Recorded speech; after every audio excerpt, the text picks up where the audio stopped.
Hey, I'm Jeff. And I'm Phil, and we're the Cocktail Dudes. Today we're making the Millionaire's Blood and Sand. For those very sophisticated. Yes.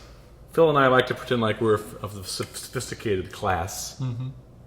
Private drivers. Hoity-toity.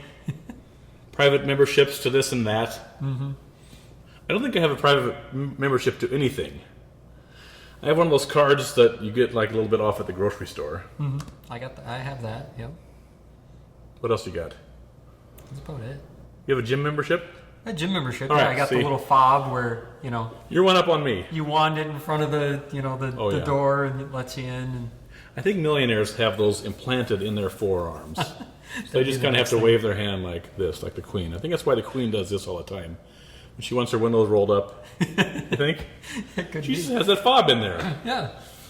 That's probably not even her waving. They probably have like some cut off arm of someone from the Tower of London that just kind of was on a little machine. It's a little far-fetched, but It could happen. it could happen. I can see that being true.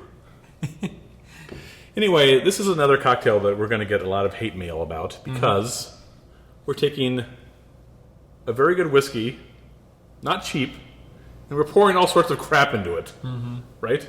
Yeah, people that drink scotch, it's just scotch. You enjoy a nice...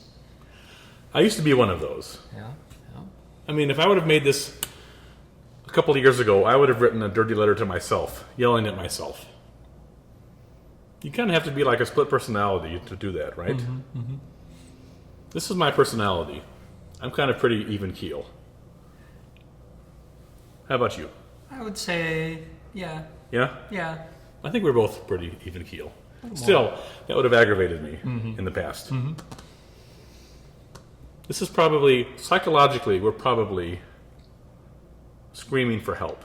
Maybe this is how we show it. It's like one of those little 2-year-olds, lying down on the grocery aisle, having a tantrum. Mm-hmm. It's probably like, this is our manifestation of that. Or that kid that just completely takes apart their electronics, tries to put it back together. See, that would be okay, because that kid ends up being a genius. Like, I don't know if Bill Gates ever took apart anything, but I'm sure Steve Jobs did. Mm-hmm. Or Wozniak. I think Wozniak was the hardware guy.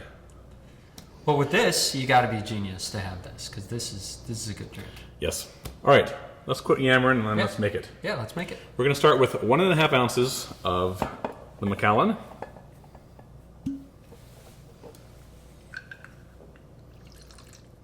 Don't spill any of that. I know. Nice. There we go. And we're going to pour that into our Yari mixing glass. Then we're going to follow that with 1 ounce of the Carpano Antica Sweet Vermouth. Mm-hmm. That bottle is getting low. Time for some more. This is an easy cocktail to remember because it's just 1.5 of the scotch and then 1 ounce of everything else. Yep. 1 ounce of the cherry herring.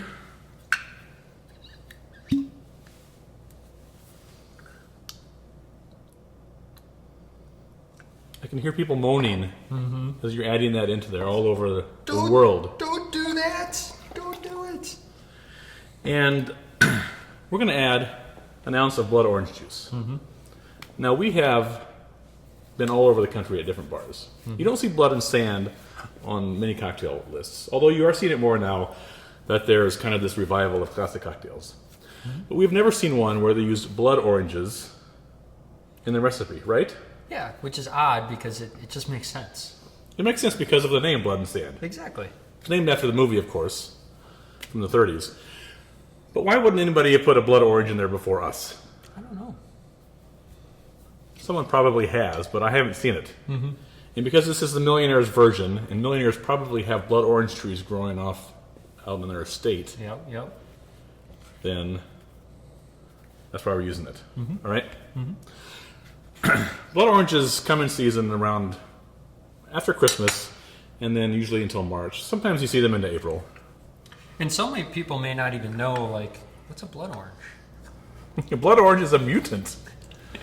It's a mutant orange. Somewhere along the line, there was some chromosomal abnormality, probably from a solar ray, Right. or genetically modified corn, and this was what happened. Now, you need to have cold nights in order for it to become chili. In order for it to become dark. That's why they harvest them in the wintertime. All right. Do you think it's a lot like algae? Because usually algae is like green. And then there's some where if you aggravate it, like if the conditions just aren't right, it goes red. Maybe the orange is the same way. They just get upset because it's so cold, and then they... Probably. This is their way of having their tantrum, right? Exactly. All right, 1 ounce of fresh blood orange juice. We're going to add a few ice cubes and stir that to chill it.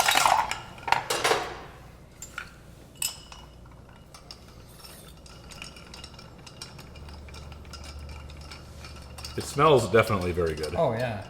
Very, very distinct. All right, into our coupe glass that goes. We're going to be fighting over who gets to drink this one, I tell you. I know. This is looking good. And then we can leave this on its own. We're going to garnish it with a young walnut. This was preserved in syrup. We found this, of all places, Phil and I, when we were traveling through the Oregon wine country. Mm-hmm. This is actually a walnut from Mount Ararat, or so the label says. You know what Mount Ararat is famous for? I don't. That is where people say Noah's Ark landed after the flood. Okay. So, I don't know who said that, whether it was... Remember that show with Leonard Nimoy? It was some crazy show. They probably don't show it anymore. He would track down Bigfoot, and he would track down, like, the Nazca lines or whatever those things were in Peru. Okay. So, he spent a lot of time on Mount Ararat searching for the Ark. So, apparently there are walnut trees now there. This is a young walnut. It's in syrup. It's nice and soft. Mm-hmm. It's what a millionaire would have in their blood and sand. Oh, definitely. So, enjoy the Millionaire's Blood and Sand. Cheers.